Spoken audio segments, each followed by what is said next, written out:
While 380 ACP is already an underappreciated caliber today, are some of our favorite firearms themselves underappreciated within the caliber? 380s like the LCPs, the Bodyguards, the P365s are quite frequently tossed out by those unafraid of 9mm hate mail. But what about some of the many other great options that you rarely hear ever even a whisper of? Let's take our first look at one such firearm and ask ourselves, is the Glock G42 the most underappreciated 380 of 2024? Before we dive into the deep end of the discussion, let's first hit the range and see the smallest, lightest Glock for 10 years now in action.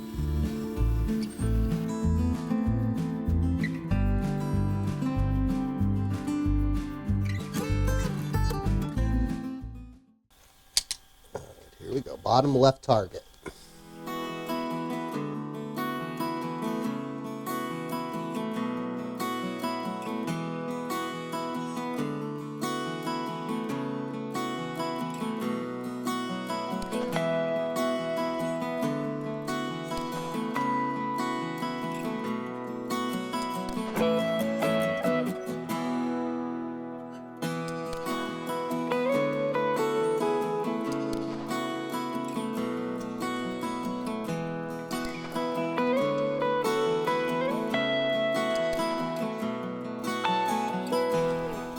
Okay, all of my shots I think are in two places that are fairly close to each other.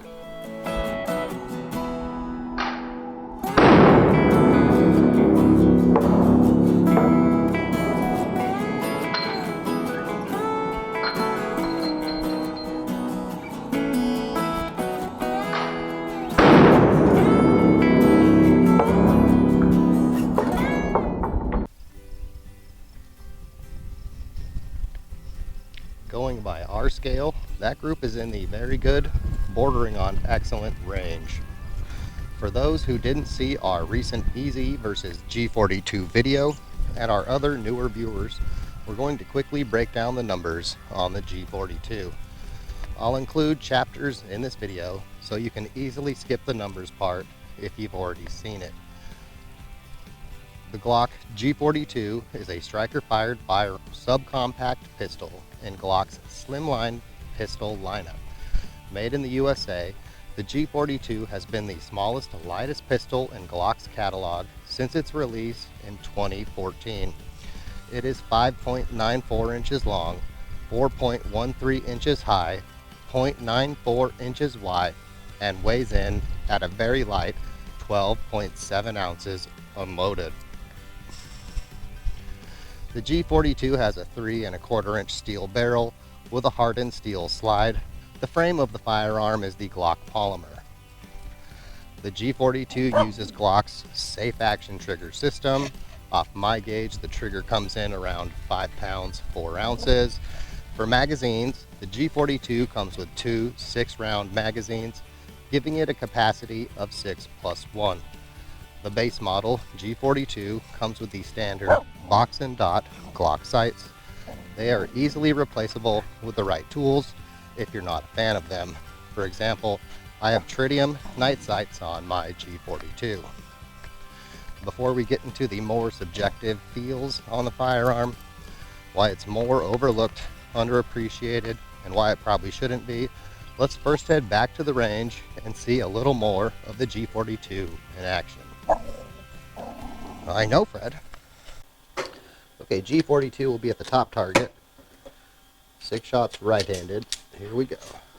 Yeah, we'll do that one. That's fine.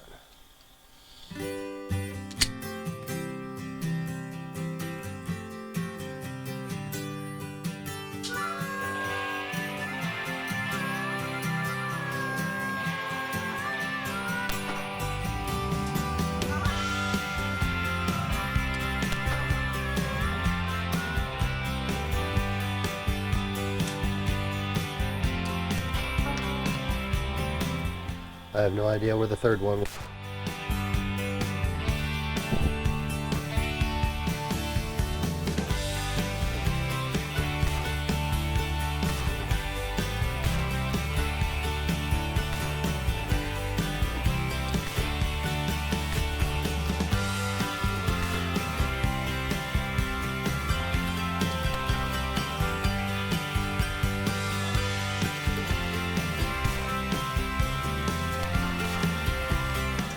Okay, so right-handed G42, bee's knees.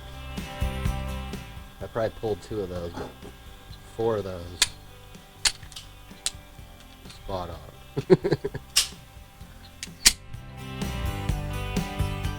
Yeah, this was my favorite. Here we go.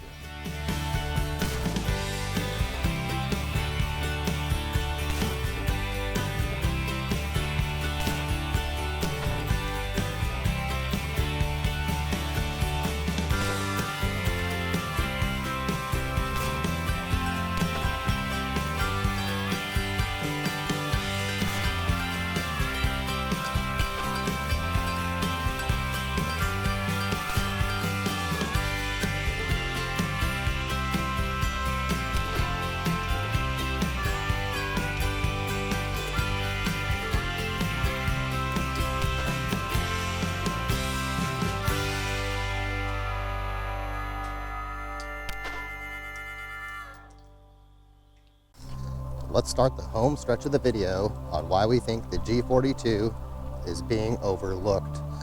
While the G42 is pocketable for some, for many it is not in the Goldilocks zone where it can be comfortably concealed and carried in a pocket. Options like the LCPs and the bodyguards undercut it on size while equaling it or even having a significant capacity advantage.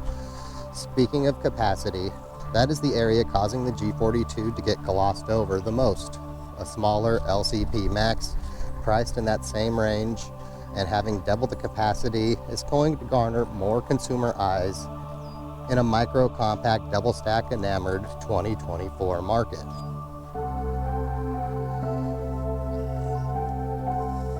You're doing real good, Fred.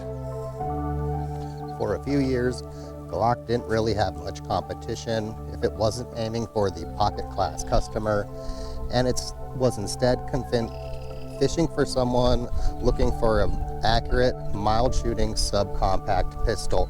It fit the bill well, but features, or lack thereof I should say, are starting to catch up with it. Enter options like the P365 380.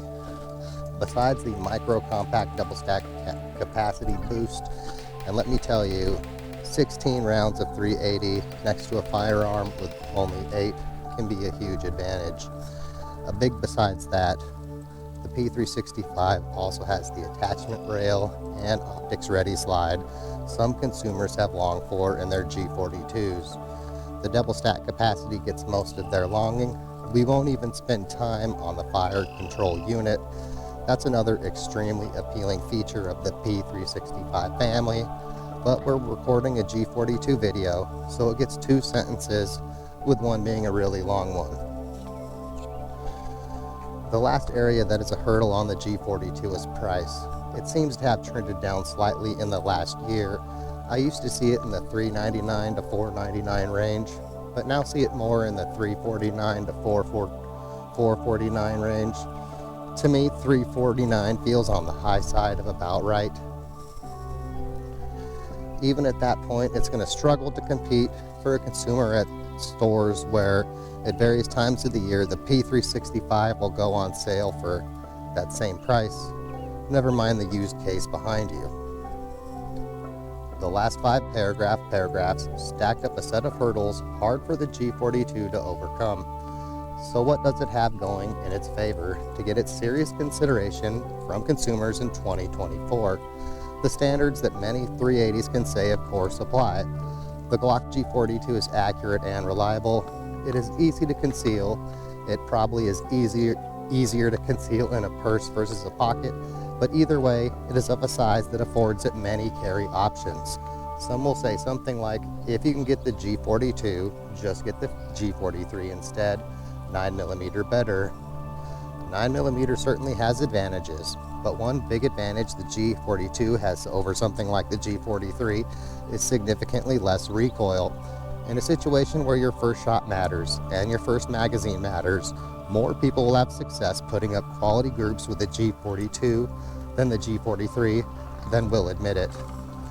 The low recoil and easy control nature of the G42 should make it a very attractive option for those who are looking for something on the more Spartan side of life. For those who don't need fancy things like attachment rails, luxuries like optics-ready slides, the G42 puts its effort into the areas of maximum importance, putting the rounds it has available accurately on target in a reliable manner. The G42 does that, and it does it well. Way back before Target Cam and our YouTube channel were a theme, the G42 was the first pistol for me to succeed in the 100-yard gong challenge. I was able to do that not because of some fancy sights or custom shop trigger, but because the G42 is what it is, an accurate, reliable, easy to shoot 380.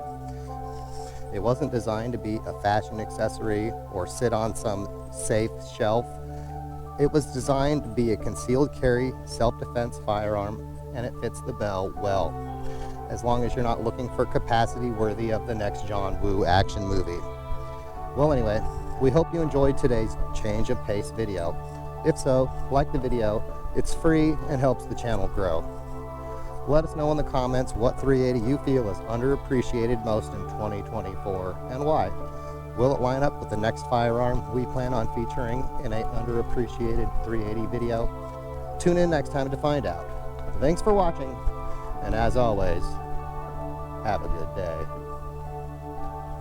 All right, come on, Fred. You got this.